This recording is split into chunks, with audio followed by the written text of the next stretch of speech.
So in the last class মানে শনিবারের ক্লাসে আমরা vertical horizontal fragmentation অবধি we have covered up, and I told you that the most trickier part of this particular syllabus is done.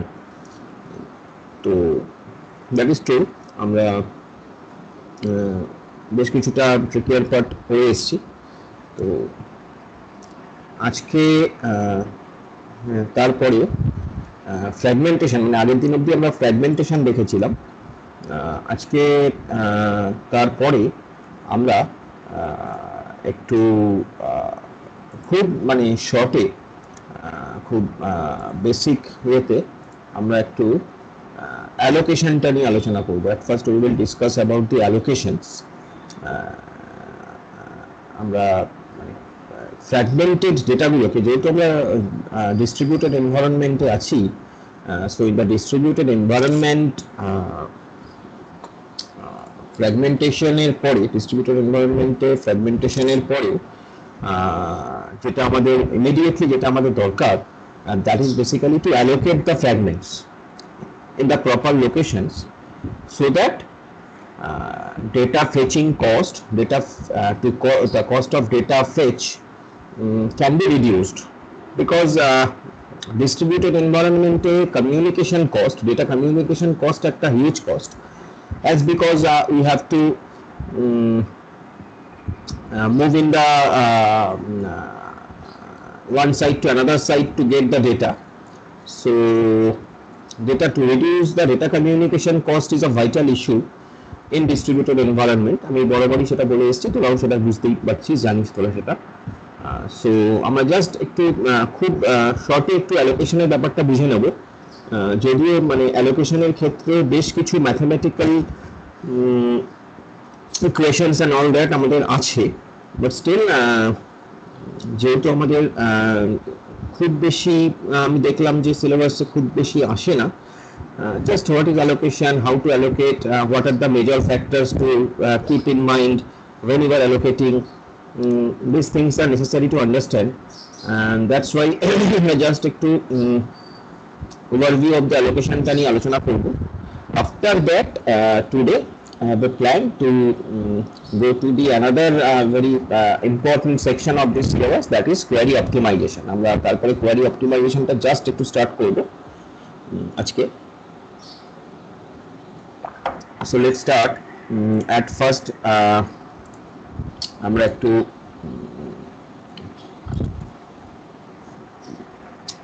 allocation টা নিয়ে আলোচনা করে নিই। What is allocation and all that. So basically, as you can understand, distributed environment এ আমরা allocate করছি কাদেরকে? আমরা allocate করছি যে আমাদের যে ডেটার যে ডেটাগুলোকে আমরা ফ্র্যাগমেন্ট করেছি, আর সেটা ভার্টিক্যাল ফ্র্যাগমেন্ট হতে পারে, that could be horizontal fragment, that could be primary horizontal fragments, that could be mixed fragmentation, whatever maybe it is. The vital job after fragmentation is allocation, because if we cannot allocate the data properly, then the cost will be huge, and again the advantage of fragmentation we cannot achieve fully. So that is written over here. If you go through this particular text, the allocation of fragments is a critical performance issue in the distributed database design, and it is necessary to identify at first, before going to allocation, it is necessary to identify whether your fragments are replicated or not. That is another major factor. Okay, মানে fragmentation তো হলো, এবার ফ্র্যাগমেন্টেশনের সঙ্গে allocation আমরা করব। এবার যেহেতু distributed এনভায়রনমেন্টে আছি, সো ডিস্ট্রিবিউটেড এনভায়রনমেন্টে অ্যালোকেশন করতে গিয়ে আরেকটা যেটা major factor, that is replication, because replication is very common in distributed DBMS. As you know that we generally replicate our data to improve the data availability. যাতে করে ডেটাগুলো সব জায়গা থেকে পাওয়া যায়, যাতে করে ডেটাগুলো আমরা ডেটা অ্যাভেলেবিলিটিকে আমরা বাড়াতে পারি। তার মানে more than one people can access that particular fragment, that particular chunk of data. So that's why we generally what we do, we replicate the data. এবং তার আরেকটা মেজর কারণও আছে, দ্যাট ইজ হচ্ছে ফেলিওর রিকভারি। যদি replicate থাকে তাহলে failure recovery sometimes it easier, because একটা সাইট বসে গেল, একটা সাইট ফেল করেছে, একটা সাইট ক্র্যাশ করেছে, তো আরেকটা সাইট থেকে the same data I can get. But তার আবার ডিসঅ্যাডভান্টেজও আছে, লাইক রেপ্লিকেশন যখনই করা হচ্ছে ডেটার আপডেশনের কস্ট অনেক বেড়ে যাচ্ছে, বিকজ রেপ্লিকেট করা আছে মানে এক জায়গায় আপডেট করলেই হবে না, ডেটাকে মোর দ্যান ওয়ান প্লেসে আপডেট করতে হবে। এগুলো আমরা আগের সেমিস্টারে ডিবিএমএসে অলরেডি দেখে এসেছি। সো সেই রেপ্লিকেশন ফ্র্যাগমেন্ট অ্যালোকেশনের ক্ষেত্রে সেই রেপ্লিকেশন হচ্ছে আরেকটা factor with fragmentation. Now non replicated fragments আর রেপ্লিকেটেড ফ্র্যাগমেন্টস দুটো বেশ আলাদা ইস্যু আর কি, দুটো আলাদা জায়গা। So the allocation of non replicated fragments can be handled by the best fit approach. Best fit is an approach. Best fit is an approach we will discuss. So in the best fit approach, what we do, best cost effective allocation strategy আমরা select করি, যেখানে আমাদের cost এফেক্টিভনেসটা best হবে, মানে যেখানে most cost effective হবে। So সেরকম আমরা অ্যালোকেশন স্ট্র্যাটেজিকে সিলেক্ট করি। আর obviously when your data is replicated, it is adding much more complexity in our allocation process. Now the thing is,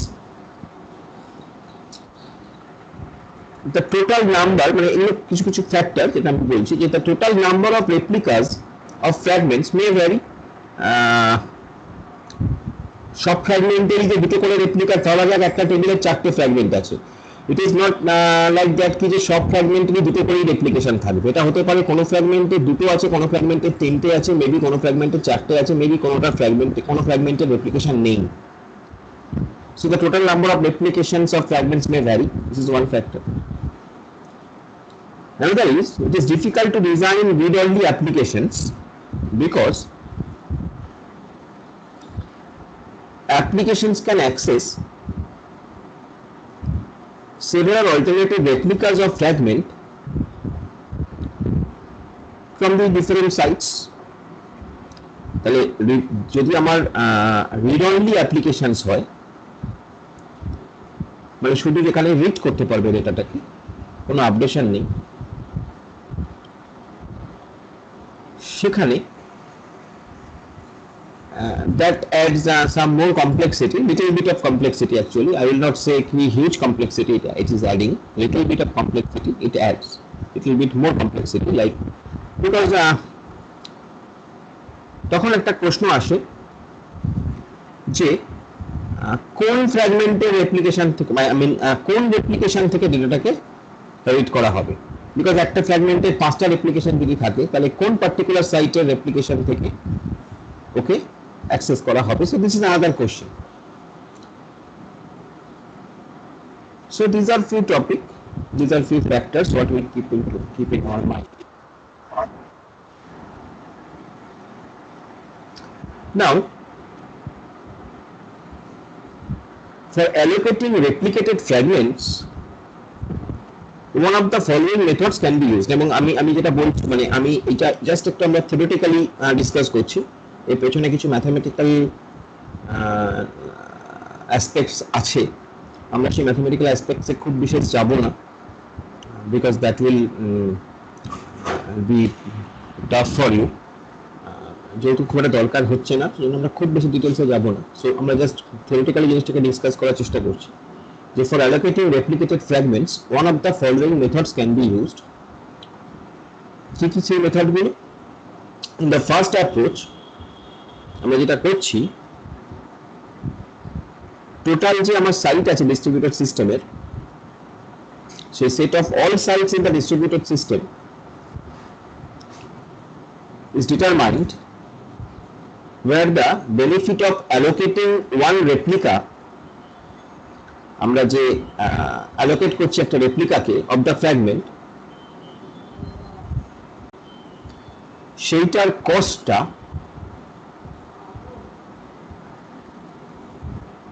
অ্যালোকেশনের থেকে, কস্ট অফ অ্যালোকেশনের থেকে বেশি হয়ে যাচ্ছে কিনা, এবং one replica of fragment is allocated to such beneficial sites. তো কি বললাম আমরা বললাম যে আমরা সমস্ত একটা ডিস্ট্রিবিউটেড সিস্টেমের সমস্ত সাইটগুলোকে কনসিডার করছি at first,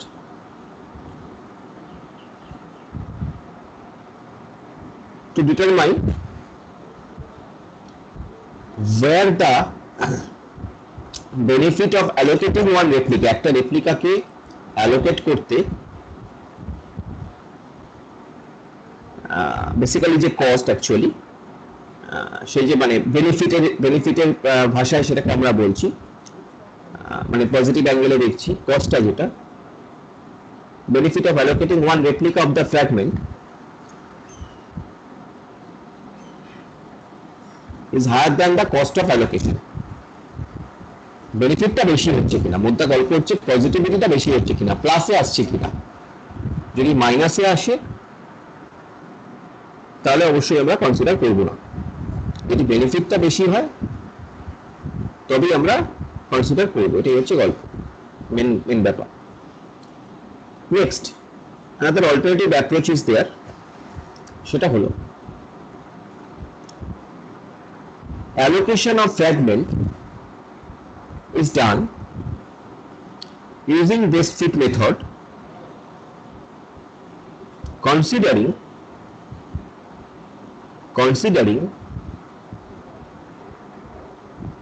fragments are not replicated. আমরা allocation of fragment করলাম এই best fit method allow করে। best fit method মানে যেখানে আমি সবথেকে বেশি কস্ট এফেক্টিভনেস পাচ্ছি অ্যালোকেট করার জন্য পার্টিকুলার ওই ফ্র্যাগমেন্টটাকে যে সাইটে, বাট আমরা কনসিডার করছি, আমরা অ্যাসিউম করছি যে ফ্র্যাগমেন্টগুলো রেপ্লিকেট করা নেই।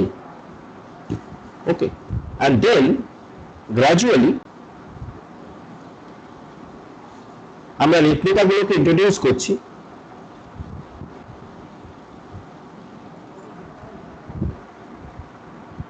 Starting from the most beneficial point, মানে যেখানটা রেপ্লিকাটাকে অ্যালোকেট করলে সব থেকে বেশি কস্ট এফেক্টিভনেস পাচ্ছি, সেইখান থেকে আমরা শুরু করছি অ্যালোকেশনটা। এই প্রসেসটা কতক্ষণ চলবে? This process of allocation will continue until and unless addition of replica will give you no more advantage, no more positive result. So these two are the approach of allocation of replica. replica পাওয়ার পরে allocation, obviously replica তুমি fragment করছো, তারপরে replication করছো, দেন allocation. at first you will fragment your data, then you replicate your data. I mean কোথায় কোথায় তুমি ডেটাগুলোকে, মানে এখানে একটু কনসেপ্টটা একটু ট্রিকি, মানে এরকম ভাবে ভাবতে পারো যে ফার্স্টে তুমি ফ্র্যাগমেন্ট করছো, এরপরে তুমি মোটামুটি তুমি একটা স্ট্র্যাটেজি ঠিক করলে যে how much replications will be needed based on your access frequency of your data. Actually replication will be done based on your access frequency. মানে তুমি যদি দেখো যে তোমার ওই particular chunk of data, fragment of data is accessing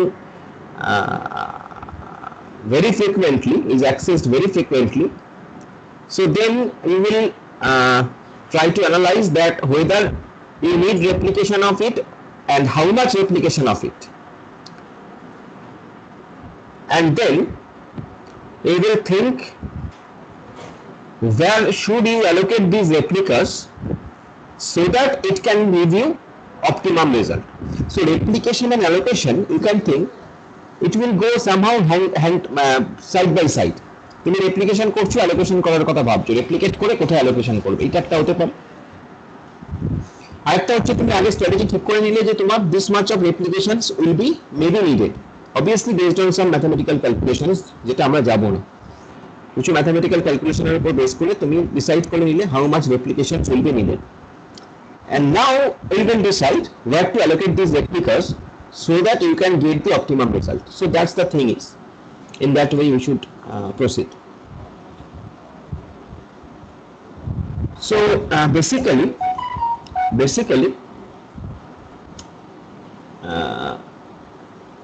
in both of these approaches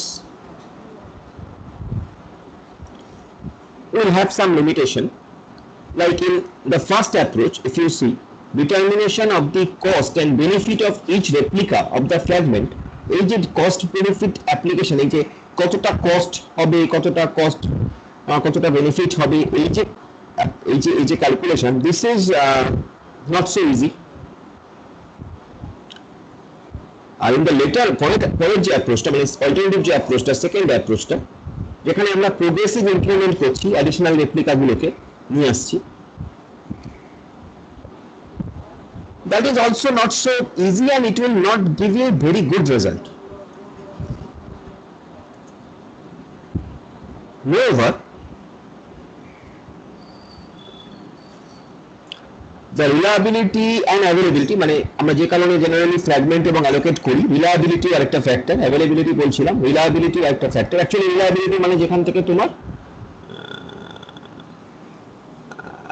হ্যাঁ ঋতুপর্ণ যেটা বলছিস যে কস্ট ইনক্রিজ করে যাবে, অবভিয়াসলি ডিস্ট্রিবিউটেড ডিবিএমএস কিন্তু initially costly to replicate, to fragment, to replicate and to allocate, distributed DBMS কিন্তু costly, initially costly than central DBMS, but কেন আমরা তা সত্ত্বেও ডিস্ট্রিবিউটেড ডিবিএমএস করি, তার কারণ ইনিশিয়ালি কস্টলি হলেও দ্য থিং ইজ, ওখান থেকে আমরা যে বেনিফিট গুলো পাই, মানে আমরা যে রিলায়েবিলিটি পাই, আমরা যে ডেটা অ্যাভেলেবিলিটি পাই, আমরা যে টলারেন্স অফ ফেলিওর পাই, that is basically reliability actually. Tolerance of failure, এই যে ফ্যাক্টরস গুলো পাই, this factors are huge than that cost, because তুমি বুঝতেই পারছো যখনই তোমার ডিস্ট্রিবিউটেড ডিবিএমএস, তোমার আপডেশনের খরচা অনেক বেড়ে যাচ্ছে, ডেটা আপডেশনের খরচা অনেক, বিকজ ডিস্ট্রিবিউটেড ডিবিএমএস মানে মোর দ্যান ওয়ান সাইটে আছে এবং রেপ্লিকেট করা আছে, তো রেপ্লিকেশন করা থাকলে তো কস্ট আরো বেড়ে যাচ্ছে, বিকজ তোমার একটা সাইটকেই রেপ্লিকেট করলে হচ্ছে না, মোর দ্যান ওয়ান সাইটকে তোমাকে তোমায় আপডেট করতে হচ্ছে, একটা সাইটকে আপডেট করলে হচ্ছে না রেপ্লিকেশন থাকলে, মোর দ্যান ওয়ান সাইটকে তোমায় আপডেট করতে হচ্ছে, যেটা তোমরা ফোর্থ সেমে ডিবিএমএস যেগুলো তোমরা মোটামুটি দেখেছিলে, যেখানে আমরা এই প্রাইমারি কপি বলতাম, যে একটা কপিকে প্রাইমারি ধরে নিলাম, বাদ বাকি কপিগুলোকে আমরা পরে আপডেট করছিলাম।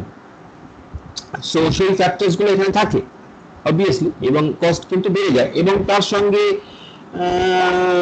এই যে ধরো আমি যে এই এত ক্যালকুলেশনস করছি, এবং তার সঙ্গে একটা মেজর কস্ট, যেটা পরে আমরা দেখবো, সেটা হচ্ছে ট্রান্সমিশন কস্ট, যেটা ট্রান্সমিশন হচ্ছে সাইড টু সাইড, যেটা ট্রান্সমিশন হচ্ছে তার কস্টটাও কিন্তু অনেক, দ্যাট মাইট নট বি মানে visible to us, but it is a huge cost, এটা transmission cost.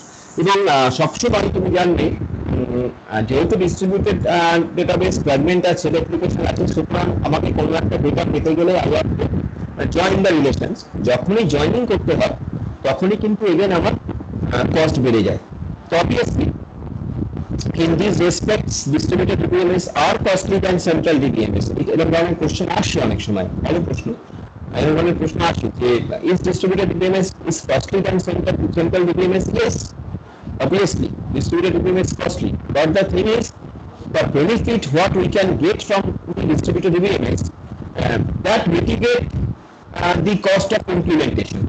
Basically that mitigates the cost of implementation. That's why we go for distributed DBMS. Costly হলেও তার থেকে যে আমরা অ্যাডভান্টেজ গুলো পাই, যেটা central DBMS থেকে কখনোই পাওয়া সম্ভব নয়। ধরো তোমার একটা ব্যাংকিং সিস্টেম, আর তোমার ব্যাংকিং সিস্টেমটা যদি সেন্ট্রাল ডিবিএমএস হতো, তাহলে যদি কোনো ধরনের ফেলিয়ার অকার করতো, so your whole block of database will gone. So that is not desirable. Suppose your so that's why actually what we do, we try to distribute the database, and not only that, there are lots of other factors also. Load balancing, for the load balancing of the sites, also distributed DBMS is very effective. So these things are needed actually. That's why we go for distributed DBMS.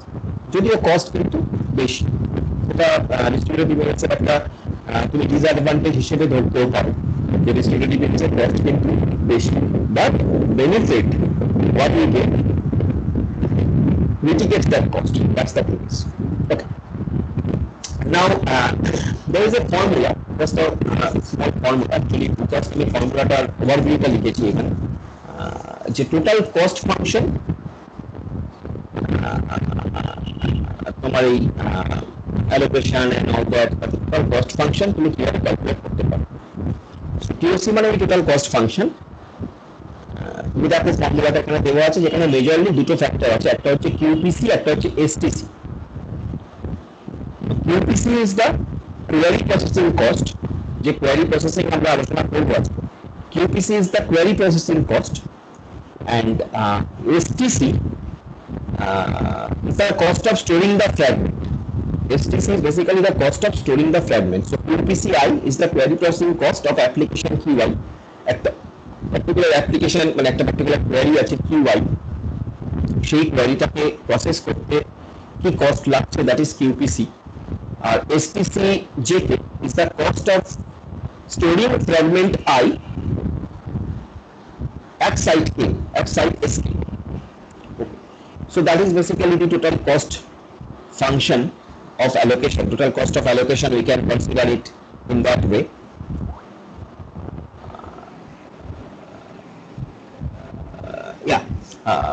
Belongs to S মানে হচ্ছে all sites, belongs to Q মানে যেমন all query, যেমন for every QI belongs to Q, that is basically for all query. Belongs to, for every SK belongs to S, that means again all sites. Okay. And for every FJ belongs to S means belongs to all fragments. So there are queries, there are sites, and there are fragments. Okay. Acha. So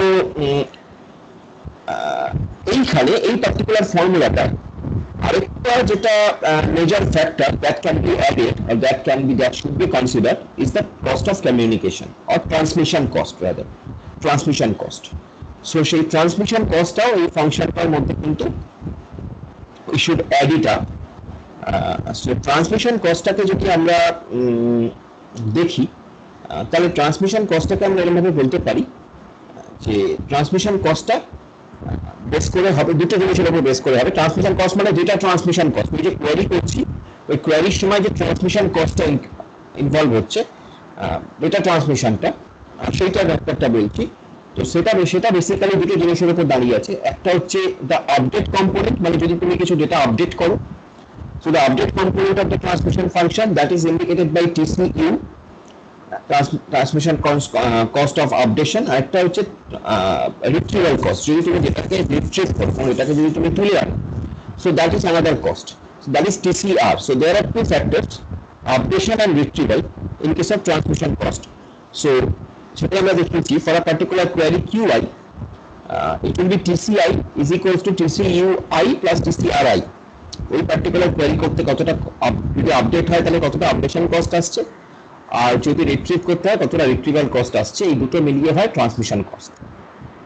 so এই দুটো জিনিসের উপর base করে আমার অ্যালোকেশনের কস্টকে আমরা calculate করি। যদিও যত সহজে আমরা এটা বলেছি তত সহজ জিনিসটা নয়, কারণ এই কিউপিসি এবং এসটিসি এদেরকে ক্যালকুলেট করাটা ইটস নট সো ইজি। এদের ক্যালকুলেট করতে হয় অনেক কিছু ফ্যাক্টরকে আরো মাথায় রেখে এবং ম্যাথমেটিক্যালি করে, বাট ঠিক আছে, আমাদের জন্য আপাতত আমাদের এটুকু জানলেই হবে যে total cost of allocation basically indicate করছে দুটো জিনিসকে, একটা হচ্ছে কোয়েরি প্রসেসিং কস্টকে, একটা হচ্ছে স্টোরেজ কস্টকে, এবং তার সঙ্গে আরেকটা ফ্যাক্টর আসছে যেটা হচ্ছে ট্রান্সমিশন কস্ট, এবং সেই ট্রান্সমিশন কস্ট আবার ইন্ডিকেট করছে বা ট্রান্সমিশন কস্টটা আবার ডিপেন্ড করছে rather you can say on transmission cost, মানে transmission cost of updation and transmission cost of retrieval. And STC full form হচ্ছে basically storage of fragmentation cost, ছাড়া কিছু না, স্টোরেজ অফ ফ্র্যাগমেন্টেশন কস্ট। ঠিক আছে, এসটিসির full form হচ্ছে storage of fragmentation cost. Just এগুলো symbol, তুমি তোমার নট নেসেসারি যে তোমাকে এই সিম্বলগুলো ইউজ করতে হবে। তুমি যদি ডিফাইন করো যে আমি যদি এরকম লিখতাম TOC equals to summation of qi belongs to q alpha I plus summation for every sk belongs to s, then summation for every fj belongs to f beta jk, then alpha is equals to query processing cost and beta হচ্ছে storage of fragmentation cost, and any form, any symbol you can use. Okay, so এখানে এটা actually এই particular পার্টটা, মানে এই particular ফর্মুলাটা you will get in ওজুর বুকে আছে। ওরা এইভাবে লিখেছে, তো আমি সেটাই তুলে দিয়েছি এখানে। So that is basically the total cost of allocation. So অনেক সময় প্রশ্ন আসতে পারে যে how you will calculate total cost of allocation, বা or how cost of allocation is can be calculated. So in that case you have to write it in that way so that you can get marks. Okay, and you have to if you want to go into more details, then it is so much huge that আমার মনে হলো যে মানে অসুবিধা হয়ে যেতে পারে তোমাদের ক্ষেত্রে, সেই জন্য ছোট করে আমরা এইভাবে জিনিসটাকে লিখতে পারি। আর যেহেতু আমাদের খুব বেশি ডিটেলসে হয়তো আসবে না, ছোট করে এই জন্য এভাবে লিখতে পারি। তো আমরা বেসিক্যালি এই চ্যাপ্টারটা আমরা কয়েকটা জিনিস পেলাম। একটা হচ্ছে ফ্র্যাগমেন্টেশন আমরা পড়েছিলাম। ফ্র্যাগমেন্টেশনে আমরা মেইনলি দুটো পেয়েছিলাম, যে হরাইজন্টাল এবং ভার্টিক্যাল ফ্র্যাগমেন্টেশন। সেখানে আমরা বেশ কিছু ম্যাট্রিক্স এবং ম্যাথমেটিক্যাল ক্যালকুলেশন দিয়ে জিনিসগুলোকে আমরা ইমপ্লিমেন্ট করেছি, জিনিসগুলোকে আমরা বুঝেছি। তারপরে আমরা দেখলাম যে রেপ্লিকেশন, ফ্র্যাগমেন্টেশনের পরে রেপ্লিকেশন এবং অ্যালোকেশন একটা মেজর ফ্যাক্টর। সেখানে অ্যালোকেশনের এই কস্টগুলোকে আমরা মোটামুটি এরকম ভাবে রিপ্রেজেন্ট করতে পারি। তো এই চ্যাপ্টারটা মোটামুটি এন্ড হলো। নাও এর সঙ্গে যেটা রিলেটেড চ্যাপ্টার, যেটা নিয়ে আমরা আলোচনা করা শুরু করবো আজকে মেনলি, সেটা হলো query optimization. Query optimization, it says actually how we can optimize the query based on which that query processing cost is calculated. যে query processing cost তখন total cost of allocation এ কাজে লাগছে। So things are interrelated. Query optimization এর এই চ্যাপ্টারটা আমি দিয়েছি। This is basically give you an glimpse of how you can optimize the query. But query optimization করতে গেলে আমাদের স্টেপ বাই স্টেপ প্রসিডিউরে এগোতে হবে। আমরা আজকে শুরু করবো সেটা। আমরা আজকে ফুললি কোয়ারি প্রসেসিং এ যাব না, আমরা আজকে একটা পয়েন্ট অবধি যাব, নেক্সট দিন আমরা সেখান থেকে আবার শুরু করব। তো যাই হোক, এই যে কোয়ারি অপটিমাইজেশন, বেসিক্যালি আমরা যেটা করছি সেটা হলো distributed query optimization. More specifically that's why it is written distributed query optimization, because আমরা ডিস্ট্রিবিউটেড এনভায়রনমেন্টে আছি। এবং ডিস্ট্রিবিউটেড কোয়ারি অপটিমাইজেশন এবং সেন্ট্রাল কোয়ারি অপটিমাইজেশনের মধ্যে ডিফারেন্সটা অনেক। বিকজ ডিস্ট্রিবিউটেড কোয়ারি অপটিমাইজেশনে তোমাকে একটা কোয়ারিকে রান করাতে গেলে সেখানে মেনলি দুটো জিনিস ফার্স্টে চলে আসে। একটা হলো কোয়ারিটার originating site, that means from the site from where the query is generated or query is fired. Another is the participating sites, মানে কোয়ারিটাকে রান করাতে গেলে আর যে সাইটগুলোকে আমায় অ্যাক্সেস করতে হচ্ছে, বিকজ আমার ডেটাগুলো বিভিন্ন সাইটে ছড়িয়ে ছিটিয়ে আছে। দ্যাট উইল বি, মানে ইট ইজ অ্যাজিউমড দ্যাট যেহেতু আমরা ডিস্ট্রিবিউটেড এনভায়রনমেন্টে আছি, সো আমার যে ডেটাগুলো, সেই ডেটাগুলো একটাই সেন্ট্রাল সাইটে তো আর নেই। খুব বেস্ট কেস না হলে সেটাকে আমি যে সাইটে কোয়ারি করছি সেই সাইটেই পেয়ে যাবো না। আমরা যেটা অ্যাভারেজ কেস ধরে নেবো, সেই অ্যাভারেজ কেসে আমার ডেটাগুলো বিভিন্ন সাইটে ডিস্ট্রিবিউটেড হয়ে আছে। So obviously for query optimization I will have two types of sites involvement. One is originating site from where the query is originated, another is participating sites from where the data is accessed. And you have got this idea again in your last semester classes, like each and every site there are two types of two basic components. One is transaction coordinator, another is transaction manager. transaction coordinator coordinates the transaction, and transaction manager manages the other jobs. That concept lies here also. That concept applies here actually also. So here in distributed query optimization, at first what we have to do is execution plan. Actually, we have to prepare an execution plan that how my query will be executed. Now, ওই যে execution plan এখানে যেটা বলা হয়েছে, এখানে একটাই execution plan বলা হয়েছে যে ডিস্ট্রিবিউটেড এক্সিকিউশন প্ল্যান। অ্যাকচুয়ালি যখন কোয়ারি অপটিমাইজ আমরা করি তখন একটা কোয়ারির এগেইনস্টে there may be more than one execution plans. তার কারণ হলো তুমি যদি ভেবে দেখো একটা কোয়ারিকে আমরা কিন্তু more than one way তে ইমপ্লিমেন্ট করতে পারি। একটা কোয়ারির কিন্তু more than one way। I'm not talking about a very simple query like select star from EMP. I'm not talking about a very simple query like select max all from EMP. I'm not talking about that. I'm talking about some nested queries. I'm talking about some critical queries where there are maybe n number of relations are involved, and we want to fetch some set of attributes from those n number of relations based on some matching conditions. So in that case, there could be more than one execution plan. It is not like that. It is not very simple যে একটাই execution plan দিয়ে আমি একটাই কোয়ারির একটাই execution plan এরকম নাও হতে পারে। আমি বলছি না যে সবসময় more than one execution plan থাকবে, বাট অনেক সময়ই থাকবে যেখানে more than one execution plan মানে more than one solve of that query can be generated. So সেই যে ডিস্ট্রিবিউটেড এক্সিকিউশন প্ল্যান, সেই distributed execution plans that can be that will be basically evaluated, and the best plan will be selected. That is, best query execution plan will be selected. We will see very soon. Best query execution plan will be selected to process that query, to optimize that query. That is query optimization actually. That is basically that's why I mean query optimization এর basic জায়গাটা ওখানটাই লুকিয়ে আছে।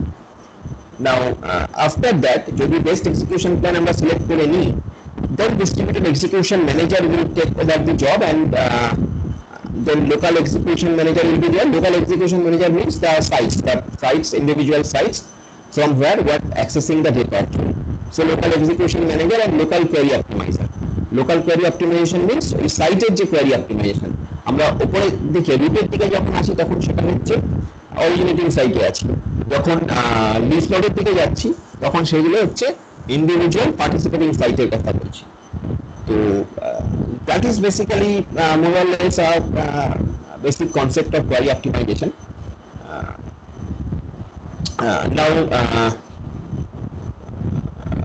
we will try to see in a more detailed way that how we can see the queries and how we can optimize the query.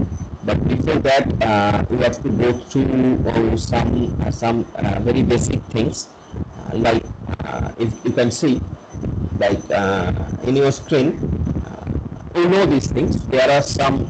I have given some idempotency rule. Idempotency rule says the meaning of idempotency rule is that you perform this on you perform this one time or several times, the result will be same actually. That is basically what idempotency rule says. Now there are few idempotency rule, like like if there are two predicates, same predicates, and if you perform AND on them, then it will be the same predicates will return.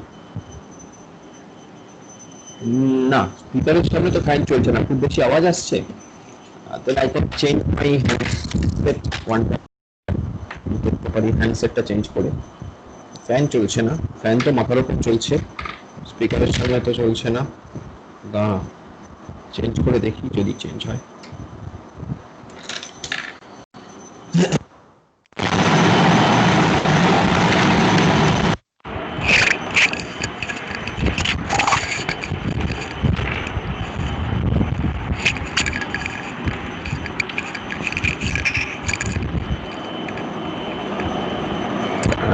এবার কি একটু কমেছে? আমি বুঝতে পারছি না, আমার হালকা একটা হামিং সাউন্ড আমিও পাচ্ছি, একটু কমেছে, ঠিক আছে। So we will continue with this. আগের দিন এইটা দিয়ে বেশি হচ্ছিল, this is I don't know why this kind of thing happens. Even আমি দেখেছি মানে এক একটা প্ল্যাটফর্মে এক একটা তোর হ্যান্ডসেট বেশ মানে বেশি ইয়ে করে, মানে ধর জুমে হয়তো যে হ্যান্ডসেটটা ভালো কাজ করলো, স্কাইপে সেটা ভালো কাজ করছে না, that happens, why I don't know. যাই হোক, so so there are few idempotency rule, there are two predicates, and if you perform AND on them you will get back that predicate as well. If you perform OR on them, again you will get back that predicate. Now if there are condition like a predicate and a true function something, so again you will get back that predicate. Mute করে unmute করব, আচ্ছা ঠিক আছে করছি।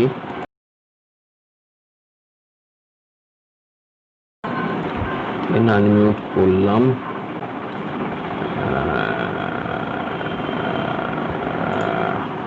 Mute করেছিলাম, তারপরে unmute করেছি, কিছু কি ইমপ্রুভ হলো?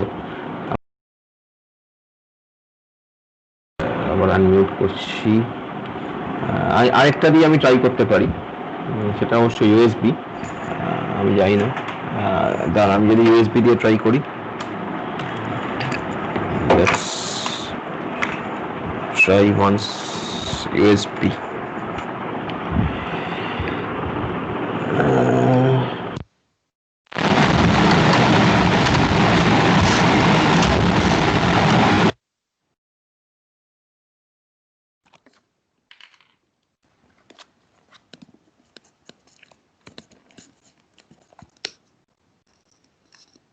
এবার শোনা যাচ্ছে? ভালো খারাপ কিছু হলো? কিছু না, সাউন্ডটা একটু আস্তে হয়ে গেল, অতিরিক্ত আস্তে। সাউন্ডটা আস্তে হয়ে গেছে, ও সে কি কথা, তাহলে তো এটা হবে না, তাহলে তো এইটা হবে না, আরেকটা দিয়ে ট্রাই করুন।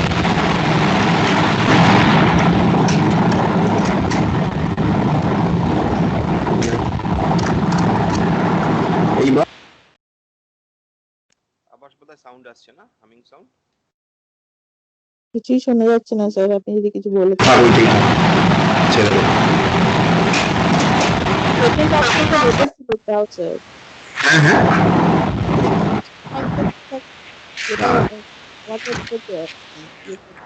বলছিলেন,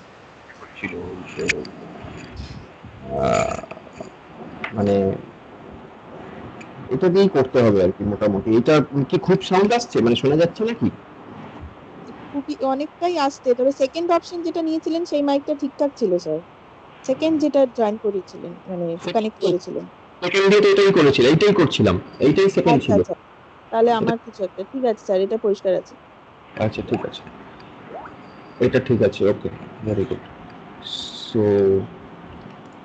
this is the problem of মানে টেকনোলজি, মাঝে মাঝে টেকনোলজির প্রবলেম, কিছু করার নেই। যাই হোক, তো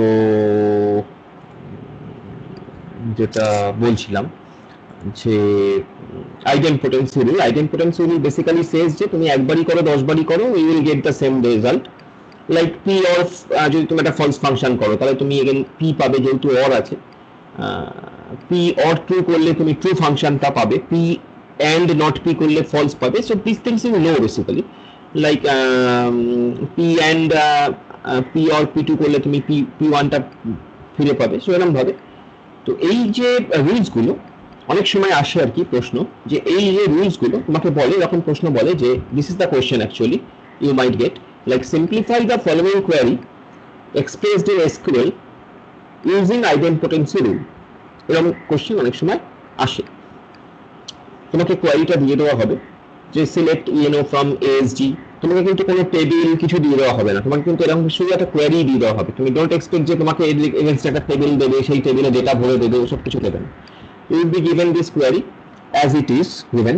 Select ENO from ASG where responsibility equals to analyst and not PNO equals to P2 or duration equals to 12 and PNO not equals to P2 and duration equals to 12. Whatever given it is, it will come like that. Okay. এরকম টাইপের দেবে, এবং আসলে generally এইটাই আসে, এরকম ধরনের জিনিসই আসে আর কি।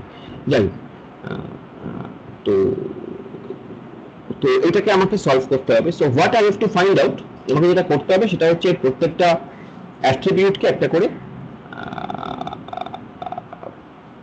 প্রপোজিশন, লজিক বলিস, প্রেডিকেট বলিস, যাইগুলি ধরে নিতে হবে। যেমন like responsibility equals to analyst, এটাকে আমি P1 ধরবো, পিএনওটাকে P2, পিএনও যেটা প্রজেক্ট নাম্বার সেটাকে P2 ধরবো, ডিউরেশনটাকে আমি P3 ধরবো।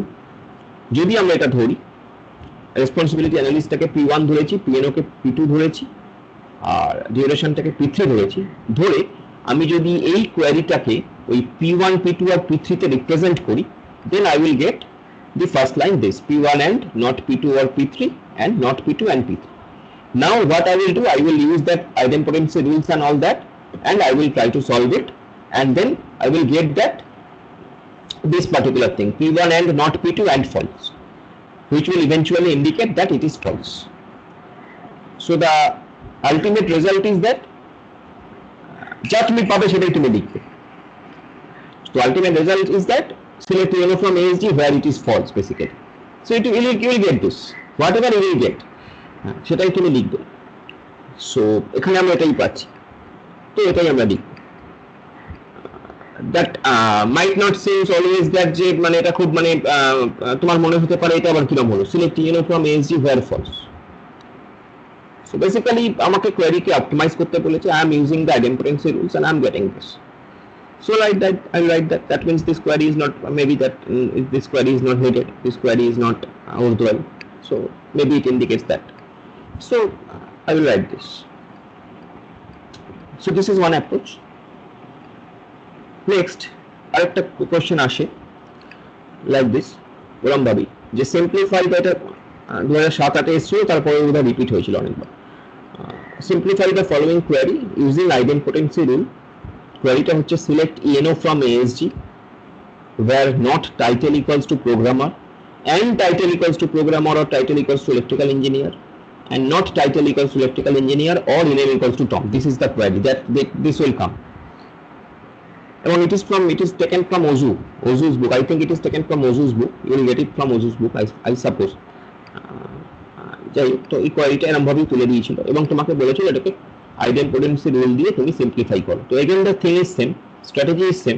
P1 টা টাইটেল ইকুয়ালস টু প্রোগ্রামার ধরে নেবে, P2 টাকে টাইটেল ইকুয়ালস টু ইলেকট্রিক্যাল, তিনটে জিনিস এখানে বেসিক্যালি আছে, তুমি যদি খেয়াল করে দেখো, একটা প্রোগ্রামার, একটা ইলেকট্রিক্যাল ইঞ্জিনিয়ার, আর একটা হচ্ছে টম, ইনএম টম। তাহলে তিনটেকে P1, P2, P3 ধরে নেব। I will represent it again in that term and I will try to solve it, and ultimately I will get here that only P3 holds, P1, P2 getting false, so only P3 holds. So as only P3 holds, your query will be select PNO from ASD where ename equals to Tom. So that is the simplification of this query.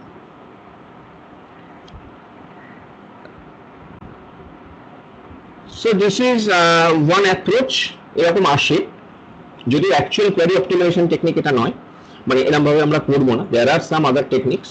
So এটা একটা approach, অনেক সময় এরকম ভাবে তোমাকে করতে দেয় আইডেন্টিপোটেন্সি rule দিয়ে, সেই কারণে আমি এই দুটো এক্সাম্পল এখানে ইনক্লুড করেছি। You will get it in your question paper sometimes, so that's why it is like this. Okay. Next আরো দুটো জিনিস অনেক সময় লিখতে দেয়, একটা হচ্ছে distributed ingress algorithm for query optimization, এটা একটা কোশ্চেন আসে, distributed ingress algorithm for query optimization. এখানে যেটা আমরা করি সেটা হচ্ছে ডাইনামিক অপটিমাইজেশন মেথডটাকে ফলো করি। আমি খুব সিম্পল ওয়েতে জিনিসটা অ্যালগরিদমটা এখানে লেখা আছে, অ্যাকচুয়াল অ্যালগরিদমটা তো সিম্পল নয়। Again some mathematical terms and tools and all that are involved over there, but আমি তুমি যাতে লিখতে পারো, মোটামুটি জিনিসটাকে বুঝতে পারো এবং তোমার ভাষায় লিখতে পারো, আমি সেভাবে লিখে দিয়েছি এখানে। সেটা হলো স্টেপ 1 এ আমরা যেটা করছি যে অল মনোরিলেশন কোয়েরিজ, যেখানে একটাই রিলেশন আছে আর কি, মনোরিলেশন কোয়েরি মানে যেখানে একটাই রিলেশন ইনভলভ কোয়েরিতে, that can be detached and processed locally. Monorilation query গুলোকে আমি লোকালি প্রসেস করে নিতে পারি, বিকজ মনোরিলেশন কোয়েরি মানে একটাই পার্টিকুলার রিলেশন, সেটা একটাই পার্টিকুলার সাইটে আছে। সো আমি সেখান থেকে তাকে আলাদা করে, সেই কোয়েরিটাকে আলাদা করে সেখান থেকে প্রসেস করে নিতে পারি। আমি কিন্তু বলছি একটা কোয়েরির মধ্যে পার্ট, মানে একটা কোয়েরির মধ্যে হয়তো একটা পার্ট যেটা মনোরিলেশন কোয়েরি নিয়ে ডিল করছে, তো সেই পার্টটাকে ডিটাচ করে সেটাকে আলাদা করে প্রসেস করার কথা আমি বললাম। Next is step 2, then the reduction algorithm apply করি আমরা to the original query. In this step the irreducible queries are isolated. Irreducible query মানে যে কোয়েরি গুলোকে আর রিডাক্ট করা যাচ্ছে না, যে কোয়েরি গুলোকে আর রিডাক্ট করা যাচ্ছে না মানে যে কোয়েরি গুলোকে আমি একদম ইউনিটে চলে এসেছি, কোয়েরি গুলো যেখানে একটাই কোয়েরি ইনভলভ, অনেকগুলো কোয়েরি ছিল ভেঙে ভেঙে ভেঙে ভেঙে সেখান থেকে একটাই কোয়েরিতে চলে এসেছি। So that in this step irreducible queries are isolated, সেই irreducible কোয়েরি গুলোকে আমরা আলাদা করে নিলাম। নাও স্টেপ 3.1 মানে এখানে পরপর তিনটে স্টেপ আছে, চারটে স্টেপ আছে rather. Based on the isolated irreducible queries and size of the fragment, যতটা তোমার fragment, the next subquery is chosen. Okay, this is the first point. Second point is select best strategy to process the query. Now what is the best strategy? That we will see. Okay, select best strategy to process the query. And step 3.3 হচ্ছে transfer all the fragments to their processing site. এই জায়গাটা একটু বোঝার, transfer করছি সমস্ত fragment গুলোকে to the processing সাইটে, যে সাইটে প্রসেস হচ্ছে সেখানে, মানে যে যে ফ্র্যাগমেন্ট গুলো আমার কোয়ারিটা করতে দরকার সেই ফ্র্যাগমেন্ট গুলোকে আমি নিয়ে যাচ্ছি প্রসেসিং সাইটে, তার মানে এখানে কিন্তু ট্রান্সমিশন কস্ট ইনভলভ হচ্ছে। Next 3.4 execute the query and go to again step 3.1, আবার 3.1 এ ফিরে যাচ্ছি যেখানে আমি ওই based on the isolated irreducible query and size of the fragment the next sub query, মানে পরপর সাব কোয়েরি গুলোর উপর আমি এই কাজটা করতে করতে যাচ্ছি, এটা লুপে ঘুরছে, পরপর সাব কোয়েরি গুলোর উপর আমি কাজটা করতে করতে যাচ্ছি এবং ইট ইজ এটা একটা লুপে ঘুরছে। So that is basically the ingress algorithm says, distributed ingress algorithm says। তো খুব সিম্পল টার্মে এখানে লেখা আছে, যদি কোশ্চেন আসে তো এই সিম্পল টার্মেই লিখবে। জিনিসটা বেসিক্যালি খুবই সোজা, not so easy, not so tough, but the thing is মানে রিপ্রেজেন্টেশনটা অনেক অনেক অনেক বইতে অনেক অন্যভাবে থাকে, তো আমরা জাস্ট এরকমভাবেই লেখার চেষ্টা করবো। এটা একটা গেল distributed ingress algorithm for query optimization, অনেক সময় কোশ্চেন আসে। Next is there is another algorithm known as R-star algorithm for distributed query optimization. R-star algorithm for distributed query optimization. Again, fortunately or unfortunately, if question comes, it will be a theoretical question. Question যদি আসে তাহলে theoretical question আসবে। তো R-star algorithm টা এখানে লেখা আছে। এখানে যেটা আমরা করি সেটা হচ্ছে এক্সস্টিভ সার্চ স্ট্র্যাটেজিকে আমরা ফলো করি। Exhaustive search strategy you can understand যে আমরা মানে প্রত্যেকটা ব্রাঞ্চ অফ ট্রিতে, প্রত্যেকটা কোয়েরি, প্রত্যেকটা ট্রিতে আমরা হিট করি। So when the exhaustive search strategy is followed instead of limited search strategy, এখানে যেটা আমরা করি, the input to the algorithm is a localized query। একটু এ হয়ে আছে, মানে পেছনের পাতার এটা এখানে চলে এসেছে, এটা তো আশা করি বুঝতে পারবে। The input to this algorithm is a localized query expressed as a relational algebra tree। এই relational algebra tree টাই আমরা আজকে দেখার চেষ্টা করব। The location of relations and their statistics এই সমস্তগুলো কাজে লাগে। The optimizer must select the join ordering, the join algorithm and access path for each fragment। এই join actually queryর মধ্যে joining is a very major factor। যে কোনো queryর মধ্যে যদি joining থাকে that is a major factor। So in R-star method দুটো approach basically আমরা follow করি, that is very important। একটা হচ্ছে ship hole আর একটা হচ্ছে fetch as needed। ship hole that means basically ধরো তুমি দুটো টেবিলকে জয়েন করবে, দুটো রিলেশনকে জয়েন করবে। শিপ হোল বলছে দুটো রিলেশনকে, টোটাল যে দুটো রিলেশন তাদেরকে তুলে আনো একটা সাইটে এবং সেই সাইটে জয়েন করো, এটা হচ্ছে শিপ হোল। দুটো যে রিলেশন, দুটো রিলেশন ধরো দুটো রিলেশনের মধ্যে 2000 2000 4000 রেকর্ডস আছে, টাপলস আছে। সো 4000 টাপলকে তুলে এনে একটা সাইটে নিয়ে এসে সেখানে জয়েন করা। So obviously this is not a very cost effective approach, because unnecessary we have to shifting all these things. This is sheep hole mechanism. Another is fetch as needed। fetch as needed মানে এটা বলছে this is a very good approach।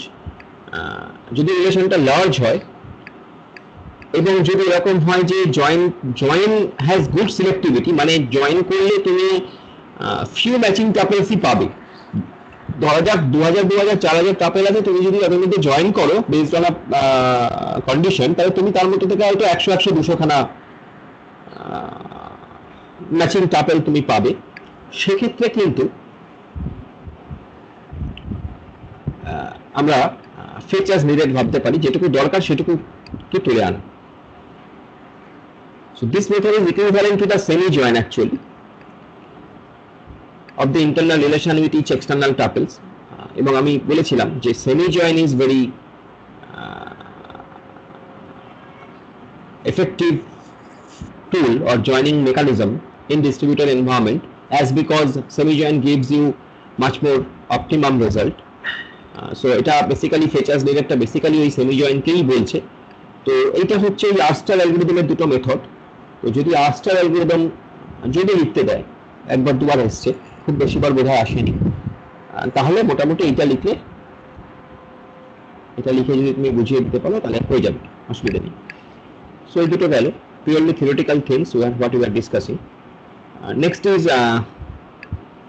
Query optimization process. অনেক সময় এটা বলে যে query optimization process, discuss the query optimization process. তো query optimization process যেটা বলছিলাম যে সেখানে আমরা যেটা করি, ফার্স্টে আমাদের ইনপুট কোয়ারি, যে কোয়ারিটাকে আমাদের আছে সেই কোয়ারিটা, এবার সেখান থেকে সার্চ পেজ জেনারেশন হয়। সার্চ পেজ জেনারেশন মানে যেখান থেকে আমি ডেটাগুলোকে সার্চ করবো হেন তেন সেইটা, সেখানে আবার এই ট্রান্সফরমেশন রুলস গুলো অ্যাপ্লাই হয়। ট্রান্সফরমেশন রুলস মানে দেয়ার আর ডিফারেন্ট রুলস, আমরা দেখবো লাইক ওই identification rules and all that also there. সেই ট্রান্সফরমেশন রুলস গুলো অ্যাপ্লাই হয়। নেক্সট সেখান থেকে আমরা ইকুইভ্যালেন্ট কোয়ারি এক্সিকিউশন প্ল্যান, যেটা বলছিলাম যে একটাই কোয়ারি এক্সিকিউশন প্ল্যান তৈরি হয় না, ইকুইভ্যালেন্ট অনেকগুলো কোয়ারি এক্সিকিউশন প্ল্যান তৈরি হয়। সেই ইকুইভ্যালেন্ট কোয়ারি এক্সিকিউশন প্ল্যান তৈরি হয় এবং তারপরে সেখান থেকে আমরা সার্চ স্ট্র্যাটেজির উপর বেস করে এবং কস্ট মডেলকে আমরা অ্যাপ্লাই করি। কস্ট মডেলটা হচ্ছে যেখানে কিভাবে আমরা কস্টটাকে মিনিমাইজ করতে পারি, আমরা দেখবো সেটা কোয়ারি অপটিমাইজেশনের সময়। ধরা যাক একটা আমি তোমাকে বলছি যে যদি তোমার কোয়ারির মধ্যে সিলেকশন, প্রজেকশন, জয়নিং, ইউনিয়ন এইগুলো থাকে, সিলেকশন, প্রজেকশন, জয়নিং, ইউনিয়ন যদি এগুলো থাকে, তুমি সবসময় ট্রাই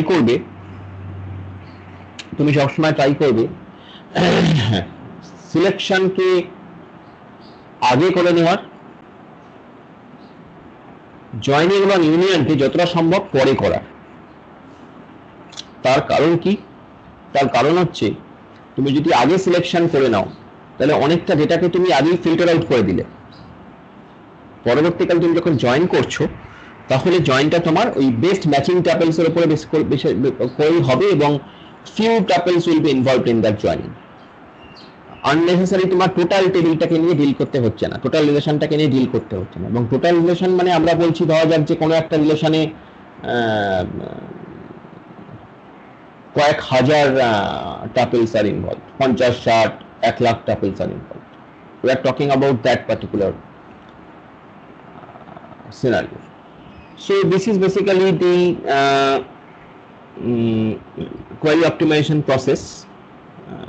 Now এখানে search space কাকে বলে সবই দেওয়া আছে, যে it can be defined as the set of equivalent operator trees। এই operator tree তে আমরা আসবো, আজকে আমরা operator tree ডিজাইন করা দেখব। So it can be defined মানে অ্যাকচুয়ালি আমার যে কোয়েরিটা, সেই কোয়েরিটাকে ফার্স্টে আমরা রিলেশনাল অ্যালজেব্রাতে কনভার্ট করি। রিলেশনাল অ্যালজেব্রাতে কনভার্ট করার পর তাকে সেখান থেকে আমরা ট্রি ডিজাইন করি, সেটাকে আমরা ট্রিতে কনভার্ট করি। And that tree is basically known as operator tree, যেখানে operators are involved. There are different operators, unary operators and binary operators. Unary operators means তোমার যেখানে একটাই রিলেশন ইনভলভ। বাইনারি অপারেটর যেখানে more than one relations are involve, যেখানে more than one ডেটার উপর মানে site এতে আমার কাজ হচ্ছে। লাইক তুমি যখন জয়েন করছো, obviously join is a binary operator, join is not an unary operator. The project could be an unary operator because তুমি একটাই পার্টিকুলার রিলেশনের থেকে প্রজেক্ট করতে পারো, so that could be an unary operator. So this is the thing. সেইভাবে operator tree আমরা design করা দেখব। এবং এখানে মোস্ট ইম্পর্টেন্ট যেটা সেটা হচ্ছে জয়নিং ট্রি। আমার অপারেটর ট্রি এর মধ্যে মোস্ট ইম্পর্টেন্ট যেটা সেটা হচ্ছে জয়নিং ট্রি, যে কোন টেবিলের সঙ্গে কোন টেবিলের জয়নিং হচ্ছে, that information you should have so like এখানে যেমন একটা এক্সাম্পল বলা আছে, select EMP select ename comma responsibility, that is rest, from emp comma assignment comma project printed table permanent involved, where emp.eno equals to asg.eno and asg.pno equals to project.pno. This is the query given. You will be in exam hall also you will be given this query. You will be no other information will be provided to you. If you ask what is RESP, RESP is responsibility that you have to assume. Whatever will be given, you have to proceed according to that. So this is the query. Now আমরা যদি এই কোয়ারিটাকে joining ট্রিতে convert করি, তাহলে আমরা দেখো তিনটে joining tree পেতে পারি। এরকম ভাবে তিনটে জয়েনিং ট্রি পেতে পারি। এই তিনটে জয়েনিং ট্রি এখানে দেওয়া আছে। তিনটে জয়েনিং, একটা প্রথমটা আমরা কি করেছি, এএনপি এবং এএসজি কে আমরা জয়েন করেছি ইএনও দিয়ে, মানে ইএনওটা হচ্ছে কমন ফিল্ড, সেটা দিয়ে ইএনপি এবং এএসজি কে জয়েন করেছি, এবং ফাইনালি সেখান থেকে আমরা সেখান থেকে যে রেজাল্টটা পেয়েছি সেটার থেকে আমরা প্রজেক্টকে জয়েন করেছি উইথ কমন ফিল্ড পিএনও। এটা একটা স্ট্র্যাটেজি হতে পারে, একটা ইকুইভ্যালেন্ট জয়েন ট্রি হতে পারে। আরেকটা হতে পারে এএসজি এবং প্রজেক্টকে ফার্স্টে আমরা ইএনও দিয়ে করেছি, তারপরে সেখান থেকে ইএনপি কে করেছি। আরেকটা করতে পারি প্রজেক্ট এবং ইএনপি কে আমরা কার্টেসিয়ান প্রোডাক্ট করেছি, প্রজেক্ট এবং ইএনপি কে আমরা কার্টেসিয়ান প্রোডাক্ট করেছি, সেখান থেকে আমরা জয়েন করেছি ইএনও পিএনও দিয়ে এএসজি কে। So this are the equivalent join trees. এরকম ভাবে হয় কাজটা। এখানে আমরা কিছু হিউরিস্টিক্স অ্যাপ্লাই করতে পারি, যেমন Cartesian products will not be considered. Cartesian product আমরা কখনোই নেব না। তোমরা জানো যে ডিস্ট্রিবিউটেড এনভায়রনমেন্টে কার্টেসিয়ান প্রোডাক্টটা এক অর্থে তুমি বলতে পারো যে ইট ইজ মানে always it will be always, আমরা এটাকে মানে অ্যাভয়েড করব, it will be always avoided. Next হচ্ছে shape of the joint tree. Now this is a interesting thing. তুমি shape of the joint tree, মানে জয়েন্ট ট্রিটা কেমন দেখতে সেইটাকে আমরা একটু কনসিডার করতে পারি। shape of the joint tree, joint ট্রিটা কেমন দেখতে। So basically joint tree could be linear tree, could be bushy tree. What is linear tree? One operand of each operator node is a base relation. মানে দেখো R1 এবং R2, এটা তো R1 ও একটা base relation, R2 একটা base relation, তাকে join করেছি। তারপরে R1 R2 যে রেজাল্ট, তার সঙ্গে যখন R3 কে জয়েন করেছি, আবার সেই রেজাল্টের সঙ্গে যখন R4 কে জয়েন করেছি, তার মানে প্রত্যেকটা ক্ষেত্রেই অ্যাট লিস্ট একটা করে বেস রিলেশন থাকছে। তো এরকম ধরনের শেপকে আমরা বলছি লিনিয়ার ট্রি। মানে এখানে এটা সাইজ অফ দ্য স্পেস দাঁড়াচ্ছে, যদি আমি কমপ্লেক্সিটি এতে ভাবি, তাহলে 2 to the power capital N, where obviously N is the number of relations involved. এটা একটা। আরেকটা হচ্ছে বুশি ট্রি। বুশি ট্রি হচ্ছে এখানে দেখো যে may have operators with no base relation. এরকম হতেই পারে কোনো অপারেটরের বেস, কোনো অপারেটরের ক্ষেত্রে কোনো ক্ষেত্রে বেস রিলেশন নেই। যেমন ধরো এখানে দেখতে পাচ্ছ R1 R2 এর ক্ষেত্রে base relation R1 R2, R3 R4 এর বেস রিলেশন, তারা জয়েন হচ্ছে, কিন্তু তাদের রেজাল্টকে যখন আবার আমরা জয়েন করছি তখন সেখানে কিন্তু কোনো বেস রিলেশন নেই, দুটো রেজাল্টকে আমরা জয়েন করছি। So that could be bushy tree. That is the name of, that is known as bushy tree.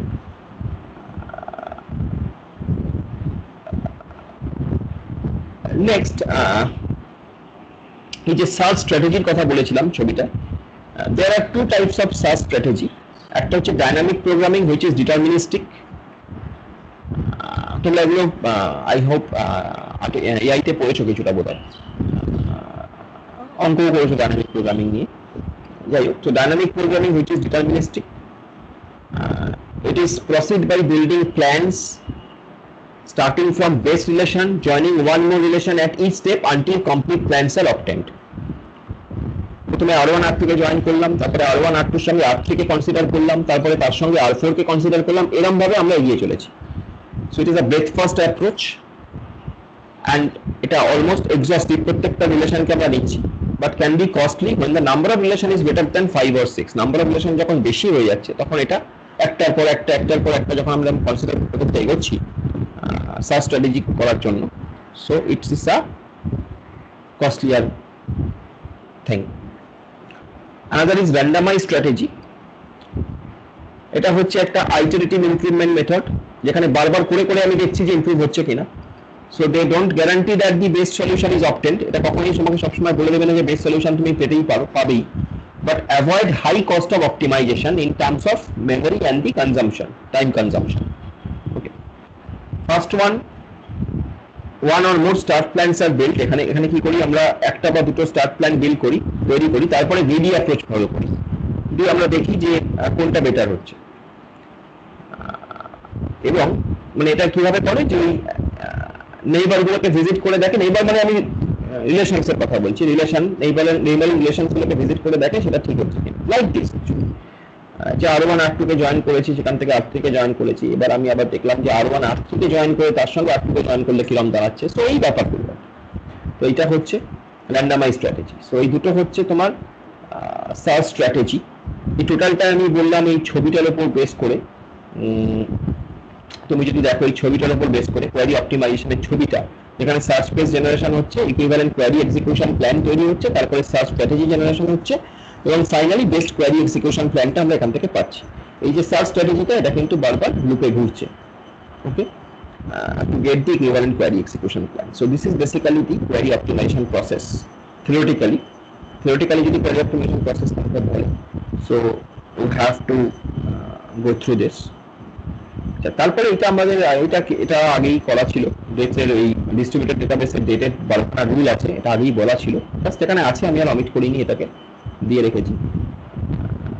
Okay, next come to an example. এখানে আমরা যেটা করব সেটা হলো, দেখো এখানে তুমি দেখতে পাচ্ছ দুটো রিলেশনাল অ্যালজেব্রিক কোয়ারি আছে। একটা হচ্ছে project name DPT number, PJ মানে প্রজেক্ট। এটা বেসিক্যালি এটা আমি নিয়েছি সেরি থেকে। সেরির বইতে প্রজেক্টকে পিজে, এসএল সিলেক্টকে এসএল এরকম ভাবে দেওয়া আছে। সেরির বইতে যেমন ওজুর বইতে পাই এবং সিগমা ফলো করা আছে, সেরির বইতে কিন্তু এরকম ভাবে সিম্বলিক্যালি এরকম ভাবে লেখা আছে। দুটো বই আমাদের একটু ফলো করতে হবে সাইমালটেনিয়াসলি। উইথ মাই মানে নোটস যেগুলো দিচ্ছি এগুলো ওখান থেকেই দিচ্ছি। তো প্রজেক্ট নেম ডিপিটি নাম্বার আমরা করেছি, সিলেক্ট করেছি ডিপিটি নাম্বার ইকুয়ালস টু 15 প্রত্যেকেই এমপি থেকে। এইটা একটা কোয়ারি। সেম কোয়ারিটাই ইকুইভ্যালেন্ট এক্সপ্রেশন এরকম ভাবে লিখতে পারি যে আমরা আগে সিলেক্ট করে নিলাম ডিপিটি নাম 15 প্রত্যেকে, ওই বেসিক্যালি এমপি থেকেই প্রজেক্ট করলাম নেম আর ডিপিটি নেমকে, মানে আগে প্রজেক্ট করেছি, আগেরটাতে আগে প্রজেক্ট দেখিয়েছি, তারপরে সিলেক্ট করেছি, এখানে আগে সিলেক্ট করেছি তারপরে প্রজেক্ট করেছি। প্রজেকশন মানে শো করাটা, সিলেকশন মানে ডেটাটাকে তুমি সিলেক্ট করে নিচ্ছ, ফিল্টার আউট করে নিচ্ছ। So these two are the equivalent expressions you can say. Now the thing is, আমরা কিভাবে এখান থেকে অপারেটর ট্রি তৈরি করব, operator tree of a query কিভাবে আমরা সেটা তৈরি করব। সো ধরে যাক আমি কোয়ারি 1টা দেখছি। Query 1 corresponds to the following expression, বলছে প্রজেক্ট এস নাম, select area equals to north. এটা কিন্তু একটা কোয়ারি, কোনো টেবিল এখানে রেফারেন্স দেওয়া নেই, তোমাকে কিন্তু এখান থেকে বুঝে নিতে হবে যে এখানে তোমার দুটো টেবিল, দুটো রিলেশন ইনভলভ, একটা সাপ্লাই একটা ডিপিটি, আর বাদ বাকিগুলো হচ্ছে তোমার অ্যাট্রিবিউটস। আর প্রজেক্ট মানে পিজে মানে প্রজেক্ট, এসএল মানে সিলেক্ট, জেএন মানে জয়নিং। কি জয়নিং আলাদা করে স্পেসিফাই করা নেই, জেএন মানে জয়নিং। তো প্রজেক্ট এস নাম, select area equals to north, তার মানে এরিয়াতে নর্থ সাউথ ইস্ট ওয়েস্ট কিছু ছিল, সেখান থেকে শুধু নর্থকে আমরা সিলেক্ট করছি। সাপ্লাই আর ডিপিটি কে আমরা জয়েন করছি based on the common factor DPT number. এইটা হচ্ছে আমার কোয়ারিটা, this is my query Q1। Okay, now we will try to convert this into tree. আমরা এটাকে ট্রিতে কনভার্ট করব। কোয়ারি অপটিমাইজেশনের first and foremost thing is to conversion of these queries into query tree or operator tree we will say right now. So if we convert this, একদম তলায় tree এর সবসময় একদম তলায় যেটা থাকবে সেটা হচ্ছে মানে লিফ নোড বলতে পারো, লিফ নোডে থাকবে হচ্ছে তোমার রিলেশনস গুলো। তো এখানেও লিফ নোডে দেখো রিলেশনস গুলো আছে, একটা হচ্ছে সাপ্লাই আর একটা হচ্ছে ডিপিটি, দুটো রিলেশনই এখানে ইনভলভ, সাপ্লাই এবং ডিপিটি, তাই দুটো রিলেশন এখানে আছে। ওকে, একটা সাপ্লাই একটা ডিপিটি। ওকে, নেক্সট তারপরে আমরা যেটা করেছি পরপর, আমরা কিন্তু এখানে কোয়ারি ট্রিটাকে যখন কোয়ারি থেকে অপারেটর ট্রি তৈরি করব, যা কোয়ারিতে আছে সেইটাকে জাস্ট কনভার্ট করে দেবো। সো তারপর আমরা যেটা করেছি সেটা হচ্ছে ডিইপিটি আর সাপ্লাইকে জয়েন করেছি ডিইপিটি নাম দিয়ে, এখানেও তাই দেখানো হয়েছে, জয়েন করেছি ডিইপিটি নাম দিয়ে। ঠিক এরকম ভাবেই তোমায় দেখাতে হবে জেএন মানে তুমি আইদার তুমি এইভাবে জেএন ইউজ করতে পারো অথবা তুমি জয়েনের সিম্বল ইউজ করতে পারো, দ্যাট ইজ ডিফারেন্ট ইস্যু, সেটা তুমি করতেই পারো। জয়েন সিলেক্ট প্রজেক্টের সিম্বল ইউজ করতে পারো অথবা এরকম ভাবে লিখতে পারো। সো তুমি জয়েন করবে, ডিইপিটি নাম ইকুয়ালস টু ডিইপিটি নাম, তোমাকে লিখতে হবে কন্ডিশনটা কিসের বেসিসে জয়েন হচ্ছে। তারপরে তুমি সিলেক্ট করবে এরিয়া ইকুয়ালস টু নর্থ এবং ফাইনালি প্রজেক্ট করবে। সেভাবেই তোমার আছে, তুমি যদি দেখো সেভাবেই তোমার কোয়েরিটা সেভাবেই দেওয়া আছে, যেভাবে দেওয়া আছে that will converted. That is basically the operator tree for this query keyword. Now এই কোয়েরিটাকে তুমি একটু মডিফাই করতে পারো। You can prepare, your next step will be to prepare the modified query tree, and that will be our last topic today. Modified query tree. What is modified query tree? Before modified query tree, you should understand that what are these operations, operators and all that. So এখানে তুমি দেখো unary operator হচ্ছে select project, এগুলো binary operator হচ্ছে CP মানে হচ্ছে Cartesian product, even মানে হচ্ছে ইউনিয়ন, ডিএফ মানে হচ্ছে ডিফারেন্স, জেএন মানে বুঝতেই পারছো জয়নিং, এনজেএন মানে ন্যাচারাল জয়নিং, এসজে মানে সেমি জয়নিং, এখানে হচ্ছে natural semi joining. So this are the symbols what will be used in this particular book, মানে সেরির বুকে এরকম সিম্বল দিয়ে করা আছে, সেরিতে সিম্বল দিয়ে করা আছে, এখানে কোনো ওই I mean letter symbol দিয়ে করা আছে, mathematical symbol দিয়ে করা নেই। Things are same, you can use either one, you can go for mathematical symbols or you can go for these letter symbols, nothing issue. But thing is that you have to understand what are the binary operators, what are the unary operators and all that. So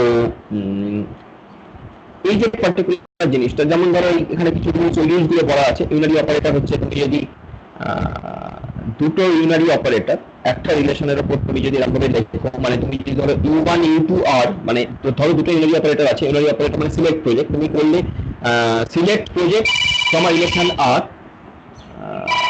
select project from a relation r, আর তুমি যদি করো project select from a relation r on a relation r, rather things are same, সেটাই বলা হয়েছে এখানে। কমিউটিভিটি মানে সেটাই বলেছে, তুমি আগে সিলেক্ট করো পরে প্রজেক্ট করো একটা রিলেশনের উপর, অথবা আগে প্রজেক্ট করে পরে সিলেক্ট করো, things are same. That is commutativity. Again, binary অপারেটরের ক্ষেত্রেও তাই, দুটো রিলেশন আছে আর আর এস, তার উপর তুমি বাইনারি অপারেটর করেছো, তুমি কার্টেসিয়ান প্রোডাক্ট করেছো, সাপোজ তুমি আর আর এস এর উপর কার্টেসিয়ান প্রোডাক্ট করো বা এস আর আর এর উপর কার্টেসিয়ান প্রোডাক্ট করো, things are same. Next is associativity. Associativity তুমি বুঝতেই পারছো, B for binary operators, R S T এগুলো হচ্ছে রিলেশনস। তো তুমি অ্যাসোসিয়েটিভিটির যা রুল এখানেও তাই, তুমি আর এর সঙ্গে এস আর বি কে করে নিয়ে তারপর সেটা করো, অথবা আর আর এস কে আগে করে তারপরে টি এর সঙ্গে করো, থিংস আর সেম। আইডেম্পোটেন্স রুল আমি অলরেডি তোমায় বলেছি, ইউ আর মানে তুমি ধরো এরকম করতে হবে, তোমাকে প্রজেক্ট করতে হবে তোমায় ইএমপি নাম, ইএমপি নেম আর ইএমপি এনও। তো তুমি এরকম লিখতে পারো প্রজেক্ট ইএনও ইনেম ফ্রম রিলেশন আর, এটা যদি লেখো, আর যদি তুমি এটা লেখো project ENO project name from relation r, things are same. Idempotency rule মানে তুমি প্রজেকশন অপারেটরটাকে ভেঙে নিচ্ছ অথবা তুমি একসঙ্গে করছো, ব্যাপারটা একই, দ্যাট ইজ আইডেম্পোটেন্সি রুল। ডিস্ট্রিবিউটিভিটি রুল, যা ডিস্ট্রিবিউটিভ রুল তাই এখানে বলছে, তুমি ইউনারি অপারেটর করছো কাদের উপর, দুটো বাইনারির উপর, তুমি তা না করে, মানে অ্যাকচুয়ালি দুটো বাইনারি মানে আমি বলতে চাইছি আর আর এস এর উপর বাইনারি করে তারপরে ইউনারি করছো, ইউনারি অপারেটর অ্যাপ্লাই করছো, সেটা না করে তুমি যদি ইউনারি অপারেটর অন আর করে নাও, দেন ইউনারি অপারেটর অন এস করে নাও, তাদের বাইনারি অপারেটর করো তাদের মধ্যে, তাহলেও ব্যাপারটা একই হবে। And the same is factorisation. Factorisation তুমি ইউনারি অপারেটর করছো, মানে দুটো বাইনারির উপর, দুটো আর আর এস দুটো রিলেশন, তাদের উপর বাইনারি অপারেশন করছো, জয়েন করছো বা কিছু করছো, তারপরে সেখান থেকে প্রজেক্ট করছো।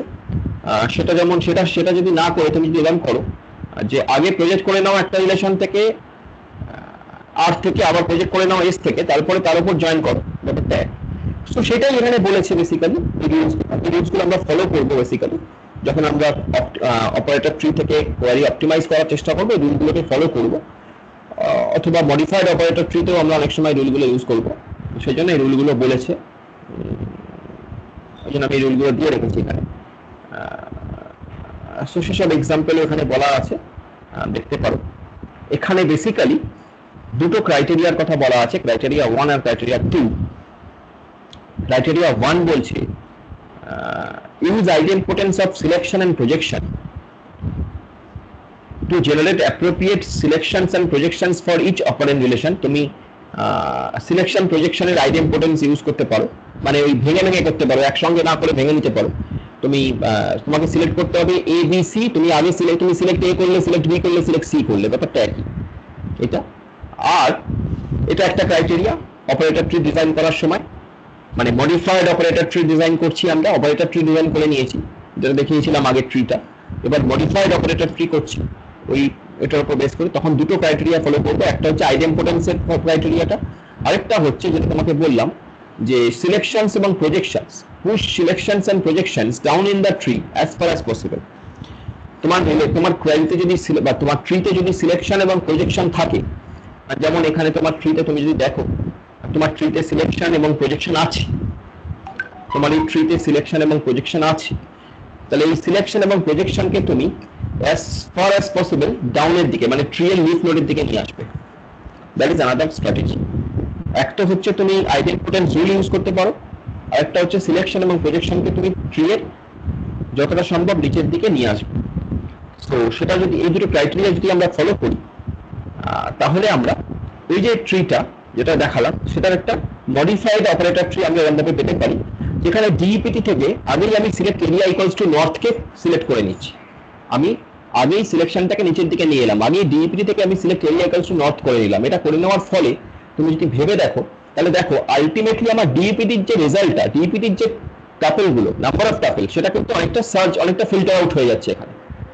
যে অনলি এখানে আমি সেই টাপেল গুলোকে নিয়েই ডিল করবো যে টাপেল গুলো এরিয়া নর্থ, বাকি বিকজ আমার কোয়ারি অ্যাজ পার মাই কোয়ারি আমার বাদবাকি টাপেল গুলোর দরকার নেই, আমার সেই টাপেল গুলোই দরকার যেখানে এরিয়া ইকুয়ালস টু নর্থ। তো সিলেক্ট এরিয়া ইকুয়ালস টু নর্থকে আমি সিলেক্ট করে নিলাম। এবং সাপ্লাই থেকে এবার দেখো, সাপ্লাই থেকে আমি প্রজেক্ট করে নিচ্ছি নেম আর ডিইপিটি নামকে, আর এই ডিইপিটি থেকে সিলেক্ট করার পর সেখান থেকে প্রজেক্ট করে নিচ্ছি ডিইপিটি নামকে। এই জায়গাটা আমি আইডেম্পোটেন্স রুল ইউজ করলাম। আমি একসঙ্গেও করতে পারতাম, আমি তো একসঙ্গে করতে পারতাম, সাপ্লাই এবং ডিইপিটি থেকে একসঙ্গে প্রজেক্ট নেম ডিইপিটি নাম করতে পারতাম। তা না করে আমি আইডেম্পোটেন্স অনুযায়ী আলাদা আলাদা ভাগ করে নিলাম। এবং এটা কেন করলাম, তার কারণ হচ্ছে তুমি দেখো সাপ্লাই একটা রিলেশন, ডিইপিটি একটা রিলেশন, এই দুটো রিলেশনের উপর সাইমালটেনিয়াসলি কিন্তু প্রজেকশন অপারেশনটা চলতে পারে। যেহেতু দুটো আলাদা রিলেশন, সাইমালটেনিয়াসলি কিন্তু প্রজেকশন অপারেশনটা চলতে পারে। তাহলে আমার প্যারালেলিজম আসছে একটা, আমার কোয়ারিতে একটা প্যারালেলিজম আসছে, একই প্যারালালি আমার এই দুটো অপারেটর রান করছে, অপারেশন রান করছে। আর আমি যদি একসঙ্গে প্রজেক্ট করতাম তাহলে কিন্তু সেই প্যারালেলিজমটা পেতাম না। তো এখানে আমি প্যারালালি দুটোকে রান করিয়ে নিচ্ছি, এখান থেকে এটাকে প্রজেক্ট করে নিচ্ছি, ওখান থেকে ওটাকে প্রজেক্ট করে নিচ্ছি, এবং ফাইনালি তারপরে আমি জয়েন করছি। এবার তুমি ভেবে দেখো, যখন আমি এরপরে জয়েন করছি ফাইনালি, তাহলে আমার নাম্বার অফ ম্যাচিং টাপেল কতটা, মানে number of tuple handled by the joining কতটা কমে যাচ্ছে, number of tuples handled by the joining কতটা কমে যাচ্ছে, রিডিউস করে যাচ্ছে। এবং ফাইনালি সেখান থেকে আমার যে আলটিমেট যে রেজাল্টটা, এস নামগুলোকে প্রজেক্ট করানো, সেটাই আমার কোয়ারি ছিল, এস নামকে প্রজেক্ট করানো, সেটা করতে পারছি।